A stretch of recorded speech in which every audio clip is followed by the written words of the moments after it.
What's up, everyone? It's Kris and Sam from Noizze here, and today we will be discussing the legacy of You Meet Six, what we personally think of them historically, and the effect they have had on British alternative music. I'm just ecstatic to see what Sam's going to say about this.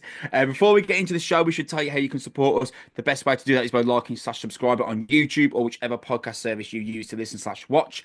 You can follow us on X at Noise Podcast, as well as following the Noise platform in general at Noise UK on X. Instagram, Facebook, and Blue Sky. Head to noise.co.uk for all your latest news, album reviews, features, and interviews. By the time this comes out, Noise Fest will have already been and gone. If you were there, thank you. If you weren't there, you're one of the worst people in the entire world. How could you do this? Sucks to suck. I'm sure you missed an incredible day. Let's jump straight into this, Sam. The legacy of You Me at Six. Um, can I ask, when I first floated this idea by you, we spoke about how we wanted to start doing some more topical shows and how we wanted to start just doing the podcast slightly differently. And I said, right, well, I think one of the first things we should do, Sam, is discuss the legacy of Yumi Six, being the fact that they broke up 3 weeks ago, and it's topical. What was your immediate thought? With me. Yeah, Like, yeah, yeah. at first I was like, well, obviously, Sam, one of the first things we should do is discuss a band I really like and you dislike. And I was like, is that so? Okay, interesting. Um, how about that? But I thought it would be interesting to sort of be here as I spent the last couple of days thinking like, does he want me to be just like a Socratic buffer to like your hyperbole?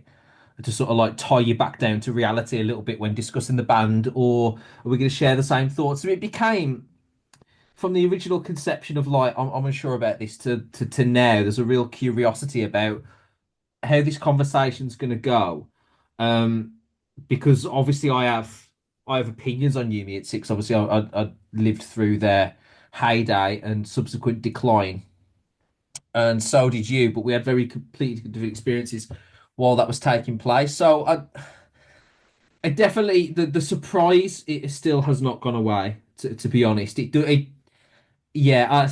We'll see if I'm the right candidate to speak about this eloquently, but we'll certainly give it a go. Well, the reason why I chose this is because I personally think our best and most interesting discussions are where we don't necessarily agree. But also, I think that considering You Meet Six were my favourite band and You Meet Six were the band that got me into alternative music, like that just is the case. And You Meet Six were kind of viewed. I got the sense in sixth form that you viewed You Meet Six as the antithesis of everything that you believed alternative music should be. And Correct. I wouldn't say that you were kind That of opinion rude. hasn't altered. Right. I wouldn't say you were rude about it, but you very much made that clear to me. I was dismissive, certainly. Yeah. But I think that that makes for the most interesting discussion, right? Because there are things here that we can debate about Yumi Six, and there are things that we can't debate. Them being a huge British band and being important in the scene is not something that's up for debate. No, no, they were Um, very important for a period of time. I agree. Most definitely. So that we can't debate. What we might end up debating is how they became the size that they did, because Yeah, I've got thoughts on how that happened, and yeah. I've got no idea. Obviously, you've been thinking about this for a few days. I've got no idea whether you will agree or disagree, and also the reasons why they have broken up. We might very well have different thought processes there, Yep. so. I'm really excited and really interested for this. I think the first thing I wanted to do is to actually address the question that we're going to put on the title of the video. What is the legacy that Unix 6 will leave? Because I've got so many different directions that I'm going to try and branch this episode into that we might accidentally not answer the question that the title is based around. So I will start and answer what I believe to be the legacy of Unit 6, and then you can tell me how closely you align or do not align with my view. Okay, no problem. So if you said to me, what is the legacy of Unit 6? That's where I'll need to be objective. And objectively, I think Unit 6 are a musically unremarkable band that left a huge imprint on British alternative rock. In a sentence. If you've asked my thesis, that's my thesis. Musically, there was nothing ever particularly impressive about the band. There was never something that they wrote that you could take to someone and be like, you must hear this. This is something that will change your perspective on this particular genre of music. That's not what they did. What they managed to do, as well as any band I have ever seen, they cultivated and they created a scene for themselves out of their fan base. This if you looked at Twitter in alternative British music in 2010, this concept of sixers was widespread.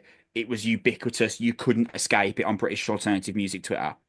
And they were a massive, they better than any band I've seen, took advantage of the type of band they were creating. They targeted a demographic, and boy, were they successful at nailing that demographic. So that's, in a sentence, the legacy I think they've left is they're one of the best bands I've ever seen at at kind of targeting and taking advantage of a demographic that they created for themselves. Okay. For yourself, I consider You Me at Six a poster child for a particularly unremarkable period of British rock music that the moment it elevated, they sunk inside of. And it was sort of they're like a representation of a lost era um, between the mid 2000s and a fairly decent rock revival from sort of 2016, 17 onwards, where they represent the the bridge between those two eras, where the death of the landfill indie era and the birth of this post alt rock landscape that we have now. They're sort of the poster childs for a in between era of British rock music for me. so I think it would be interesting for us to go into initial thoughts on the band. So we come at this from very, very different perspectives. I didn't get into metal until I was about 20, 21, really. Maybe 19, arguably, but at the very least, very late teens, early 20s that I got into metal. I got into rock slash pop punk when I was about 15, 16 because of You Me at Six and Paramore. Paramore I'd heard on the radio a few times, I started to really like them. We had a friend in sixth form called Mason. Mason said, "Oh, Paramore are playing in Birmingham. If you want to come, you can come with me." And also, there's a support band called You Me at Six. I think you'd really like them if you like Paramore. I went on a website called WE7. It was like a very, very early formation of Spotify where you could stream Yeah. artist music. I typed in You Me at Six. I listened to the opening song of Take Off Your Colours. It's called The Truth Is a Terrible Thing. And within 30 seconds, I was like, oh, I like this band. And by the end of the album, I knew that I was like, wow, I'm going to adore this band. And I became, you know what? No, I did. I became like a You Me at Six obsessive. As in, like, I was 16 years old and I was like, this will be my band forever. You obviously come at it from a perspective of you were a rocker, you were listening to Slayer when you were 15. So, Yes. and I've got a memory from sixth form about You Me at Six. I'm going to remind you of in a second. Oh But God. if you just tell me, how did you view it? Did you view You Me at Six as the enemy? Less the enemy and more like a fad. So for me, like I I didn't dislike You Me at Six because they were soft. I disliked You Me at Six because they were gentle or their music wasn't heavy enough. I disliked You Me at Six because I thought that they were like the pop punk equivalent of like the Backstreet Boys, that they were like deliberately constructed to appeal to teenage girls. And when I was growing up, when I started getting into metal music, it was about 2006. And some of the first bands I got into, um, there was like a attraction to the lead singer, Matt Tuck with Bullet for Valentine, Ian Watkins with Lost Prophets, Matt Heafy with Trivium was a hit Billy Joe among Armstrong? altern. Yeah, absolutely. Billy Joe Armstrong, Gerard Way, Yeah. and then Pete Wentz in Fallout Boy.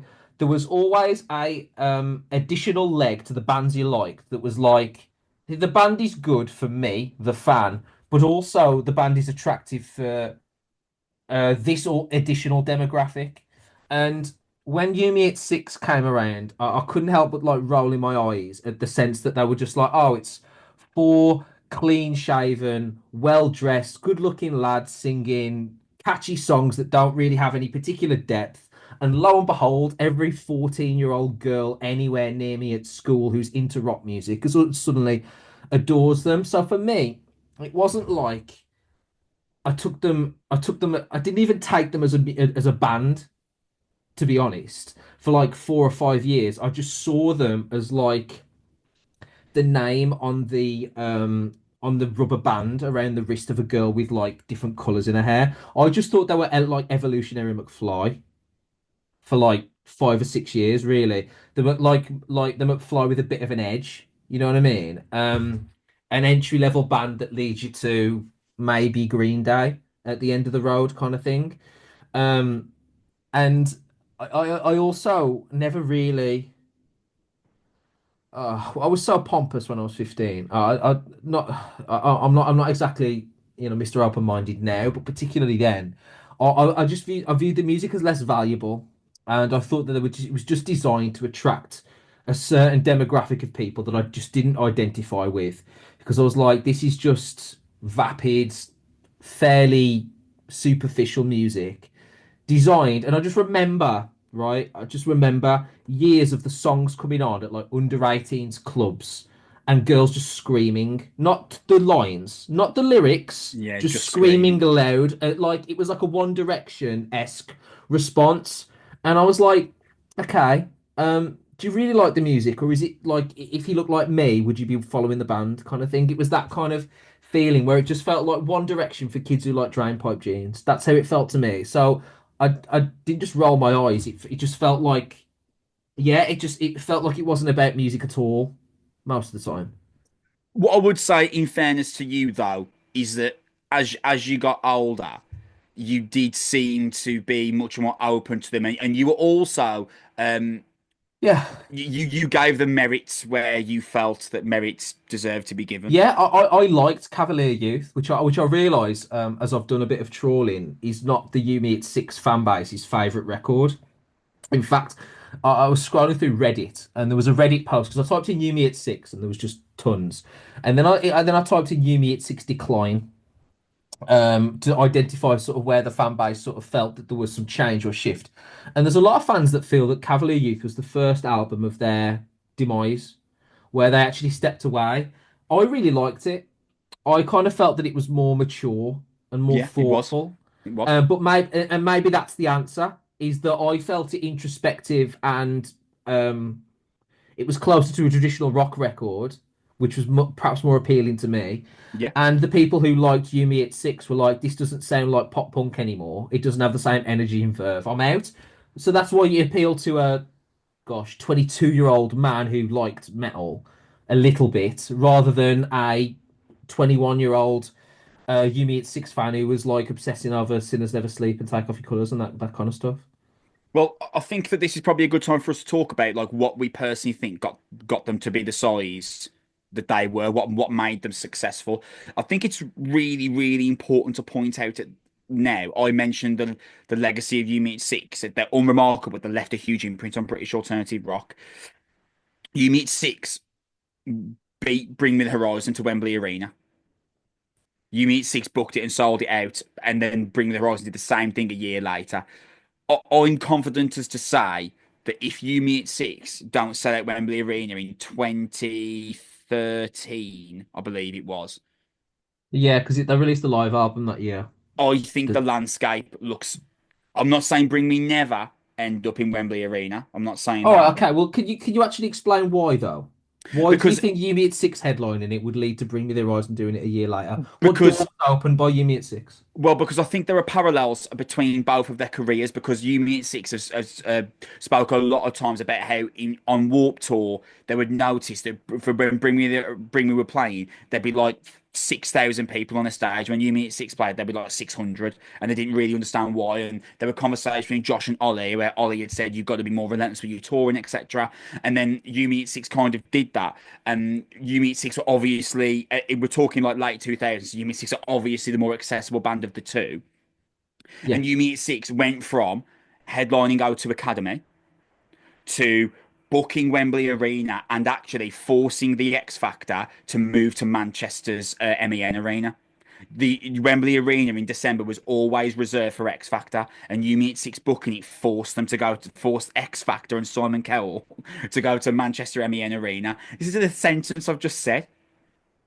They forced them out. They sold out Wembley Arena, so it couldn't be booked. You Meet Six were to my of those breakthrough bands of like the late 2000s, the huge bands that were just coming up of You Meet Six, All Time Low, Bring Me the Horizon, A Day to Remember, Parkway Drive. I don't think you could say Architects, because Architects certainly weren't becoming massive in 2009. But of those five I've just mentioned, and I know that not a lot of them share musical stylistic similarities, but You Meet Six were the first to book to sell at Wembley Arena. And I was there on that night, and it really felt like something was happening. I was also there a year later when Bring Me headlined Wembley Arena, and that You Meet Six show. I know that You Meet Six and Bring Me are in completely different musical spheres, but it felt like something huge was happening. Um, and my original point was what made them massive. um, Yesterday I had some errands before I went to the dentist. I had some errands to kill in town, and I thought, right, I've got an hour. I'm just going to walk about and just complete these errands while I listen to what I consider to be like the best couple of songs from each You Meet Six album. And mate, I had the most amazing time. I had a fantastic time walking around because what do I think made You Meet Six huge? They were outstanding at writing a hook-led chorus. They're brilliant at it. Um, Especially targeting the demographic that we mentioned earlier. If you're into pop punk between the ages of 14 and 23, Take Off Your Colours, Hold Me Down, and Sinners Never Sleep is just this laundry list of admittedly, admittedly thin musical kind of experimentation, but in terms of your big choruses that fill a room or that give you a line to sing out loud, You Meet Six were phenomenal at writing those. And in terms of a singles band, You Meet Six were great at writing singles.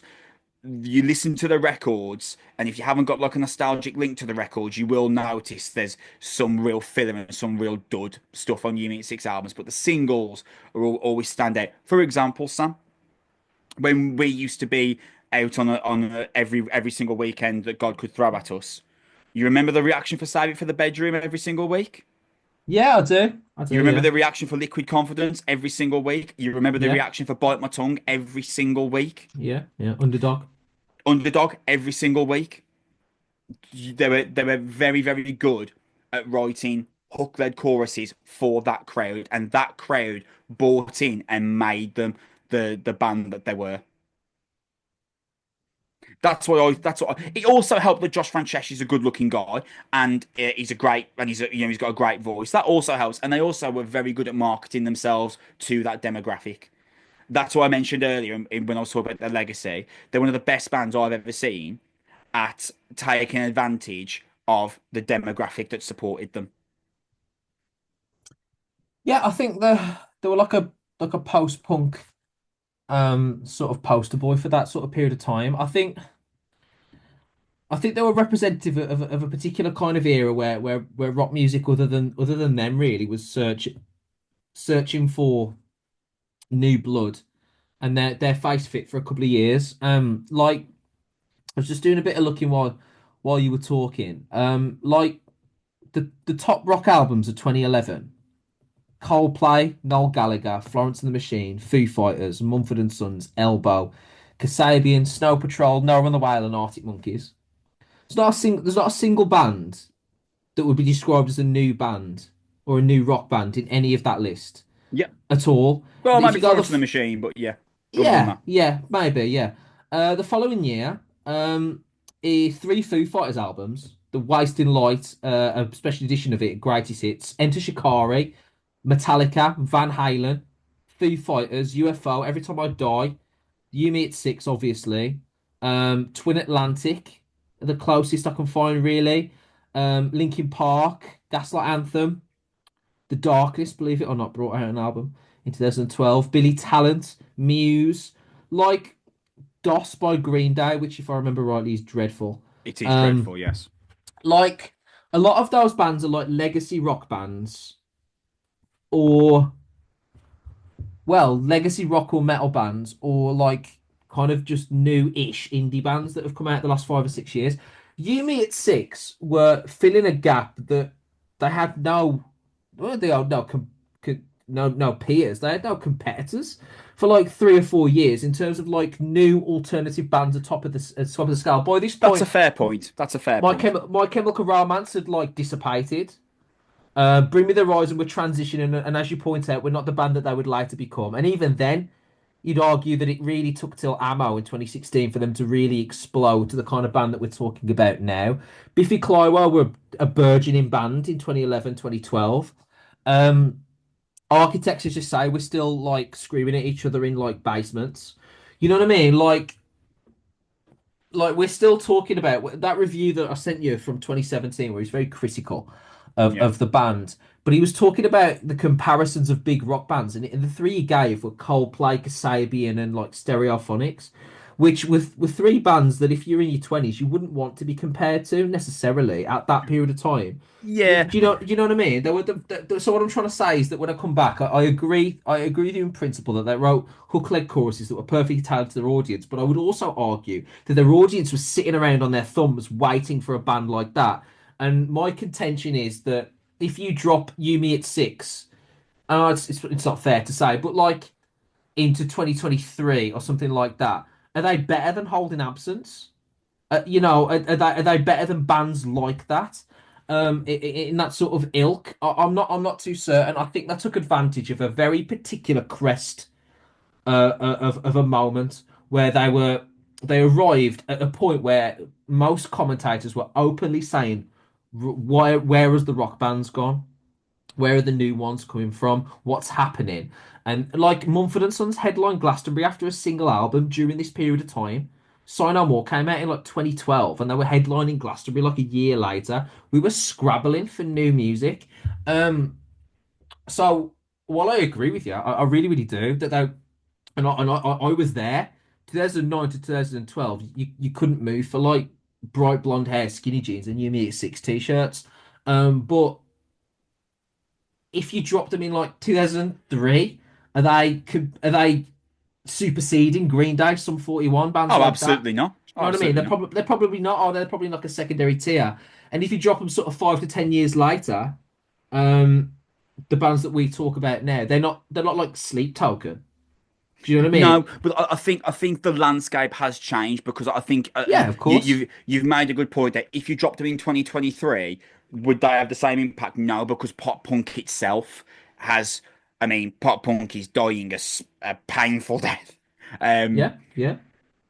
so Take Off Your Colours coming out in 2023 would struggle because you think about like new emerging pop punk bands, Youth Fountain. But I think that Yeah. I say new and emerging, but they're not got. I say they. It's only really one person, but they're not really garnering a massive kind of audience for themselves. Neck Deep have done very well. Neck Deep have kind of made a career for themselves. The Story so far and State Champs, but none of those bands. I Tina, don't. are they bigger than Teenage Wrist? Yes, you saying those bands I just mentioned? No, no, no. I'm saying like a Yumi at six, a Teenage Wrist if they dropped into 2022, 2023.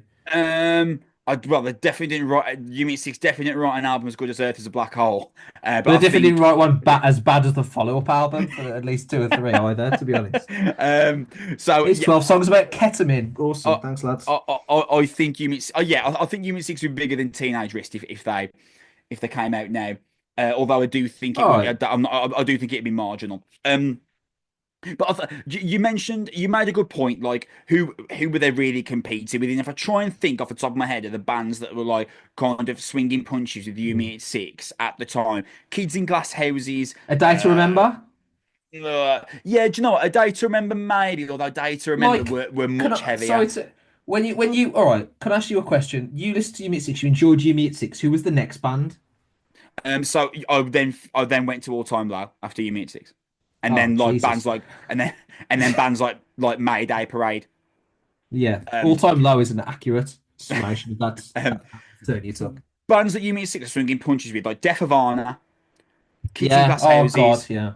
Boston Manor, Young Mm. Guns, Mallory Knox, Yeah. and I'm gonna say, Sam, that with the exception of Death of Honor, right, and all time low wrote some bangers, man. To be fair, but with the exception of Death of Honor and all time low, questionably, You Meet Six eclipse those other bands Oh, absolutely, tenfold absolutely. No, absolutely. in terms of quality and of size. But However, isn't that the point we're making? Are you agreeing with me in a roundabout way then? yeah, yeah, I am, I am. You know, they were top of a poor division. Yeah. So They, that's they what were it they were that's what it top of a feels. poor division. That is what it feels like to me. Like that 2011 to 2014 reminds me of You Me at Six, but also this, the Lumineers folk-esque thing we went through for a bit, like hand clapping and saying Yeah, whoa-wows and things. People yeah, yeah. wearing people I'm wearing big thinking of that meme. hats. I'm thinking of that meme. I know the Yeah, meme the I'm the thinking guy, about. the guy's Yeah, yeah, yeah, ho ho, that one. yeah, yeah, yeah, Yeah, people doing that type of stuff. We are young. Yeah, yeah, yeah, all that. The thing is, I actually liked the Lumineers at the time. So it felt like you're in that world, like it was Imagine Dragons time. yeah, That's awful. Like we were having conversations where it's like, God, what are we gonna do when Foo Fighters retire? yeah, God, I hope Arctic Monkeys come back. Um, wow, that Snow Patrol thing took a left turn pretty quickly. Man, Elbow are actually bad. It's a good job Coldplay are here. It made me use Radiohead. Like those are the conversations that we were having.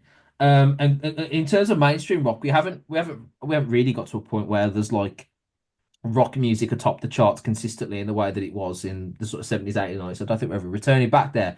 But we were in a very sort of different period where You Me at Six were a bridge between the death of the pop punk nu metal era, sort of like the 2000s, combined with British indie becoming like a parody of itself with bands like, Pigeon Detectives and the Cortinas, begatting all of these sort of imitation bands that just sounded like Pigeon Detectives and the Cortinas for the next 4 or 5 years, like kook sort of tribute band stuff.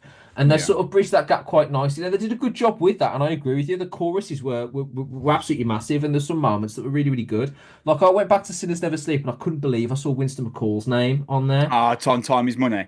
Yeah, Sick. and I'm like, how did I talk him into this?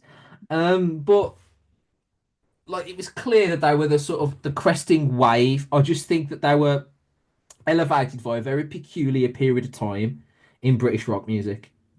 Well, I think there's something really pertinent to point out now. So, in terms of like British bands getting UK number one, um, you had Muse in October 2012, and then to my knowledge, there wasn't another British band that got UK number one till Biffy Clyro in February 2013, and then the next one was Yumi at Six with Cavalier Youth in February 2014. That was before Royal Blood.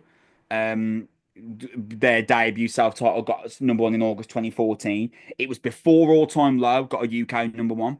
And not All Time Low are American, but the point I'm trying to make is who You Meet Six beat to number one. They got You Meet Six got a UK number one before Blink 182. They also got a UK number one before Queens of the Stone Age, and they also got a UK number one 5 years before Bring Me the Horizon did. Yeah, those are all incredible achievements, aren't they, for the period You of know, time? I mean, saying those things out loud. You Meet Yeah, Six got yeah, a UK number one album before Queens of the Stone Age did. Queens of Stone yeah. Age, one of the legendary rock bands of the last 25 years, undoubtedly. And You Meet Six got a UK number one album before them. It's insane. It It, is. it, It is. it's unbelievable. And when we speak about these massive achievements, headlining Wembley Arena, they then went on to do a co-headline tour with All Time Low that was like arenas across the entire country. Like You Meet Six became like the poster British rock band, for better or for worse, depending on what your perspective it is. I remember Your Demise were being interviewed on Kerrang, and they were being asked about their kind of their day to day as a band, and they use You Meet Six as a reference. They were like, we can't do what You Meet Six do, just like a guarantee gonna if they book a tour, they'll guarantee get 1,500 people there at least every single night, and they'll sell 50 grand in merch probably across 2 or 3 gigs. We can't do that. Their You Meet Six were looked at as these will be the everlasting. We would be so lucky if we could emulate their success band. So with that, Sam, why on earth have they broken up? If I ask you that question, oh, well, actually, do you know what? First, before I do that, I remember I wanted to talk about the chart performances of their albums. So Take Off Your Colours was 25th, which I think is amazing, by the way, Yeah, for for a a debut record, yeah. the debut pop punk band who were like 20 from Surrey. 25, 25 was amazing. Hold Me Down was fifth. Again, phenomenal achievement. Sinners Never Sleep, third. Cavalier Youth, first. Night People, third. And this is the point I'm going to talk about, but I think things started to go really wrong. I know that Reddit were like, Cavalier Youth was the problem. I'm really not sure it was. I kind of disagree with that. Night People, third. Their aptly titled sixth album, which they called Six, was also aptly sixth. Sucker Punch, which we reviewed and despised, was first, and then Truth Decay, which was the last album, was fourth. So Sam, gun to your head, why do you think they broke up? Well, Night People was their attempt to become a completely different band. And you read the interviews at the time, Josh Franceschi was like, don't really like guitar-led music anymore. Don't really like this style of writing anymore. And the album kind of confirms that because they were taking like a modern Arctic Monkeys kind of direction. Yeah, And the problem was, just to be brutally honest, is they didn't have the songs for it, man. I agree. They just didn't have the songs for it. I agree. Can I just quickly jump in though? Don't. Yeah, yeah. One thing I loved about that interview, right? How often do you see an artist be like, "Yeah, that album didn't do it for us, man. That was a bad decision. Shouldn't have done that." Yeah, very rarely. I really respect the transparency of just admitting we tried something and it really didn't work. Like Yeah. in that interview with the Sun, he's really out. But there was also one he did with Rock Sound, where he went further into detail, but I couldn't find it online. I looked for about 15, 20 minutes just searching, trying to find. I couldn't find it. But yeah, if we just look at that one from the Sun, he's just openly admitting this album was badly written. I performed badly on it. It didn't do what we wanted it to do. And I think you hit the nail on the head there, and I'm just going to pose something new to you for us both to expand on now. You Meet Six are writing pop punk when they're 17, when like Take Off Your Colours comes out, and then they carry on writing pop punk all the way through to Sinners Never Sleep, which is in 2011 when they're like 23, 24. You mentioned that Cavalier Youth was a bit more mature, makes sense. They're 25, Yeah, they're literally 26. older. Yeah. Yeah, it was 25, 26, right? And when we're 25, 26, right, I have stopped listening to pop punk almost altogether. And Yeah, yeah. I listen to a much wider eclectic range of music now. Hmm. Right. So they get to Night People and they're thinking, I don't want to write pop punk songs anymore. I'm Yeah. 26 years old. We're Hmm. not as good as Blink 182 as at writing pop punk songs. So we can't do this for the rest of our career Or because it they haven't got they haven't got the humor as well. no, no. It's a whole different vibe. Yeah. So, right, well, I don't want to write pop punk anymore, so we're going to have to write something else. And you know what, Sam? They can't. They're not very good Yeah, at it. yeah. They And could there's the they problem. could yeah, absolutely. They're like good at one thing, and that's okay. Man, how many times have we reviewed bands that are like good at one thing, and then they do the other thing and they're rubbish at it, and then they return to it and we call it a heralded return to form. It's like, yeah, yeah, yeah. Like this is what happens. This is what happens to loads of bands. And bottom line, like removing the style of music that they were writing to be successful at relied on bluster and energy, and it needed to be like fast paced in the verses to allow the choruses to sort of dominate. But really, it most of the songs were just like get to the chorus, don't worry about it. You know what I mean? Yeah, A yeah. lot of the songs were written in that way. Like it's all just did distract you out for the chorus to when the chorus comes back you buzz in. Like that's all it is. It's just landfill. It's like advertisements in between a television show. the problem is when they started writing songs that required depth, that required real structure. And it sounds like I'm being really, really critical, and I'm not. Um, they needed songs that were further spaced out, that needed introspective lyrics, the likes of which the Franceschi is not capable of writing. They needed to have kind of musicianship that the rest of the band, with all due respect, are not really capable of reproducing. Um, this album that they tried to write would be something that you kind of want Nick Cave to write or something, Yeah, where it's like, oh, that's thoughtful and interesting, and do you know what I mean? The degree of difficulty was too high for a band that, like you say, have spent the last 7 to 8 years writing really, really like good songs that don't really have any deeper meaning. If I asked you what your favorite Yumi at Six songs are, you'd tell me 4 or 5 lists. But then if I told you, like, all right, what are your favorite Yumi at Six lyrics? What are the songs that really mean a it's a lot to great you? point. What are Yeah, the ones that you're like, oh, that's an interesting viewpoint on X, Y, and Z? I'm not saying that they need to be political, but I'm saying, like, we don't talk about Yumi at Six the way you talk about the Menzingers, where you say, yeah, not only yeah. do I like the music, they've actually touched on something that's part of the human experience that I've resonated with. There's a metaphor here for growth. The same with Holding Absence, where you're like, not only is it a great song, I also like what they're talking about with this part of like mental health or whatever they're going through. I don't feel like that with You Me at Six. They write songs that are either going to be on Kerrang at 3 p.m. in the afternoon or on the FIFA soundtrack. And if you slow them down and spread them out and really zoom in and really down to their core, there's not really a great deal there. And that's the problem. Is that they're like you said at the start, unremarkable, limited, a little bit generic, and that can only get you so far, can't it? That can only Yeah. get you so far. It's just they tried something. It was a bit too a bridge too far for them, and that's okay. And then they returned to something approximating their classic sound, and they had a bit more success after that. Well, yeah. So I think that one of the big problems is that the boat had then begun to sail because Yes, the yeah, other the world the was different. Yeah, the other issue for Yumi at Six is their fan base was now 26 and 27, and their fan base had stopped listening to pop punk. So they were in this really weird spot where, okay, we're not great at writing music that isn't reflective of the things we're writing in 2009 to 2014. But the problem is the fans that we had in 2009 to 2014, they've now themselves moved on to other things, and they themselves want more complex experimental music, or just fed out of listening to guitar-led music altogether. And I remember, I think it was 28, yeah, it was 2018. They announced a anniversary tour for Take Off Your Colours, right? And I was there. I went to O2 Academy Brixton, and I had the time. I had an amazing time. Sung every single word of Take Off Your Colours. They started playing the music from Six, their latest album, and I immediately thought, no, the best time's gone then, hasn't it? Because I enjoyed that little nostalgic trip now, and now they're playing music that I but the don't bar was think rammed. now they're playing music that I don't think is anywhere near the quality or anywhere near the level of enjoyment for me that they were writing previously, and that ship had sailed. So I think, and I know it sounds a bit cynical, I'm willing to bet that Yumi at Six have not played the last ever show.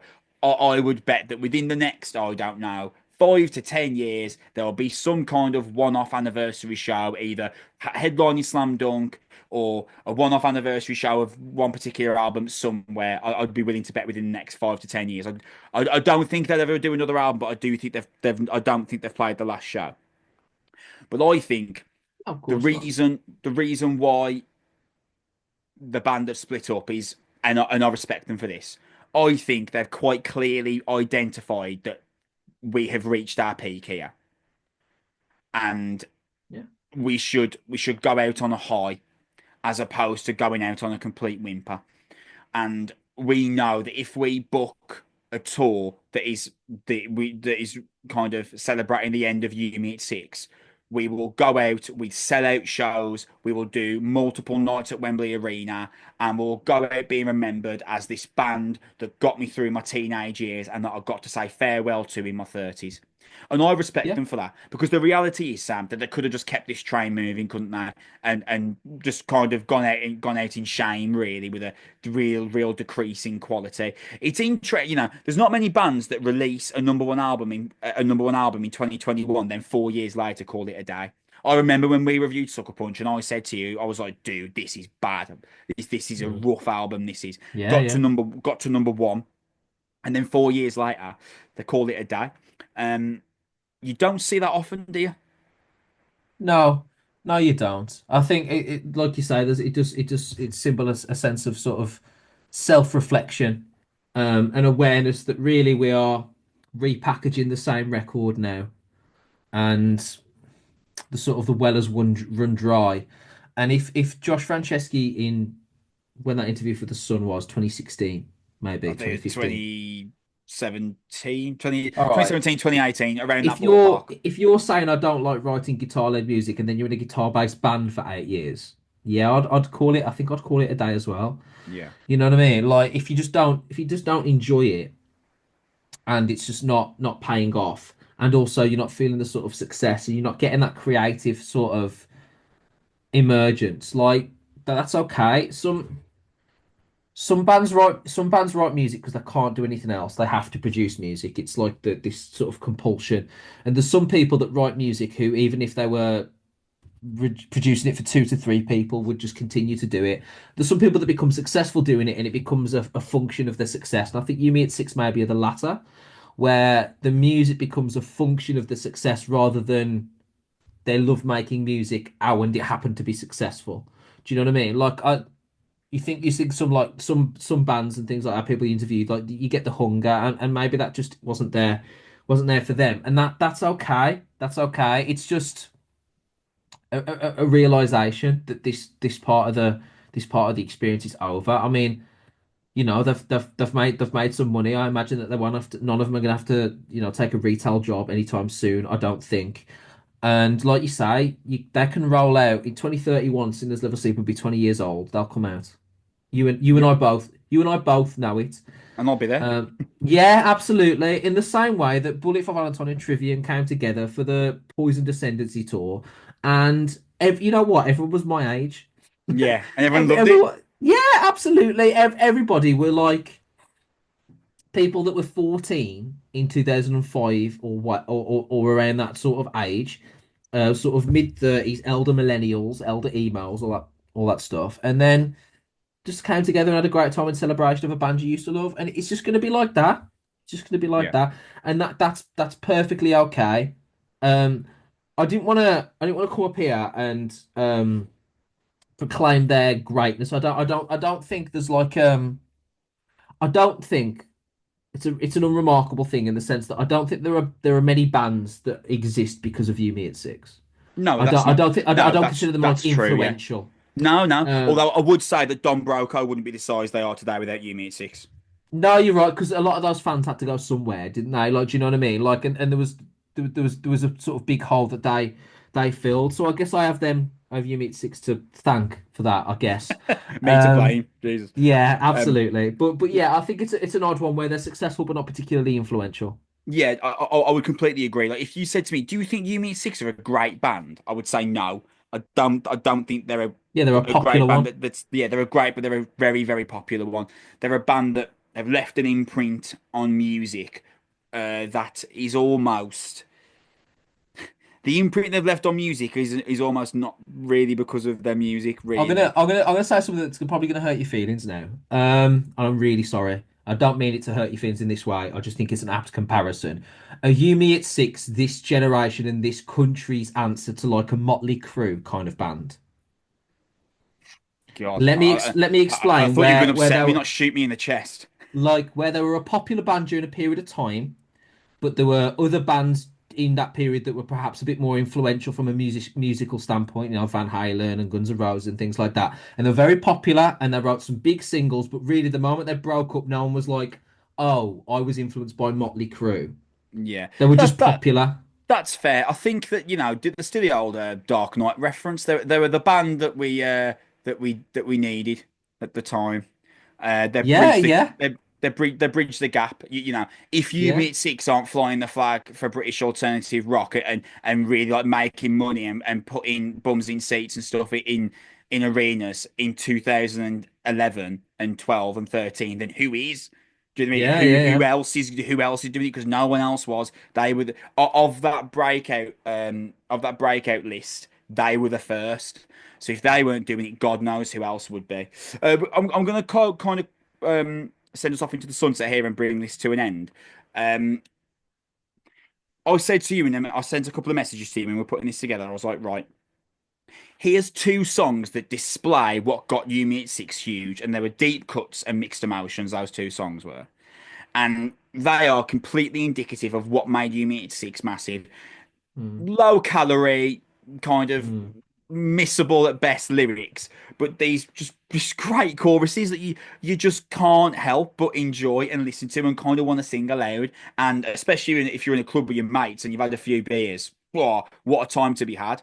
But they also write "God Bless the 90s Kids" mm. on that album, which is a painful few minutes. That is, that hurts. That one does because it is honestly, it is lyrically paper thin. Um, and that's why You Meet at Six have got to the point where they need to break up in my opinion, because you had those two songs about what made them great, but then you had the position they're in right now where God Bless the 90s Kids. When I was 18, I probably would have thought that song was amazing. But in my 30s, I'm listening to it thinking, really, lads, is this what you've gone in the studio and wrote and performed? Because this is bad. This is It was played back to you and you agreed to it. yeah. Yeah. Yeah, and that's Like the CCTV of a war crime. that's the reason why I think they've broken up. Because again, in 2010, I bet you that song would have been great for me. But in Mm. 2020, 2024, when the album came out, I listened to it. I thought this is a train wreck. This song, this is really bad. Yeah, Um, yeah. and Their and audience and has moved on. and there it is. Their audience had moved on. The thing that they were brilliant at, they were brilliant in a vacuum. They caught lightning in a bottle. They really did. And then, as it turns out, after 8, 9 years, the fans grow, and then they need something else. And the difference between You Meet Six and Bring Me the Horizon, the fact that you Bring Me the Horizon have not just reached You Meet Six's level, they completely eclipsed You Meet Six's peak. Completely, Bring Me the Horizon Oh did. yeah, yeah. And the reason why Bring Me were able to do that is They because had another gear. they that I never knew I would never have predicted existed. As it turns out, Bring Me the Horizon got about another two or three gears. Well, yeah. Architects, another two or three gears. Well, the thing Parkway is Drive, another like, two or three gears. Bring Me the Horizon already had to change gears by 2012. Yeah, They already turned themselves from a deathcore band into like a heavy metal relatively popular, yeah, sempiternal. Yeah, relatively popular heavy metal band, and then changed another gear by 2017, 2018. They were as chameleonic as it got. So yeah, it's a different world. It's a yeah. different world, isn't it? That was interesting. I actually really enjoyed that. Yeah, it was better than I expected, actually, I will say. The next topic video that we want to do, I don't remember whether we actually booked it in, some whether we actually said We sort of discussed it. There was a Slayer possibility. There was a festival conversation, and a festival. Yeah, couple of others like top class festival headliners, that kind of thing, that kind of stuff. But we can have a conversation off air. we can think about it. If you are listening, I want to thank you very much for your time and your attention. That was our thoughts on the legacy of You Meet Six. Please tell us what You Meet Six meant to you. If you completely disagree with anything that we've said, please let us know in the comments. We'd love to know your perspective on things. You Meet Six really made a difference to me in my life. And I'm curious about whether no, I'm definitely not the only one, but I'm curious about specific stories about what You Meet Six did for you. So please let us know in the comments if there's something in particular that You Meet Six have a special meaning for to yourselves. Remember to like/subscribe if you want to support us, and you can follow us on X at Noise Podcast, and you can follow the Noise website in general at Noise UK on X, Instagram, and Blue Sky. Thank you very much for your time. Keep it heavy. Thank you. Bye.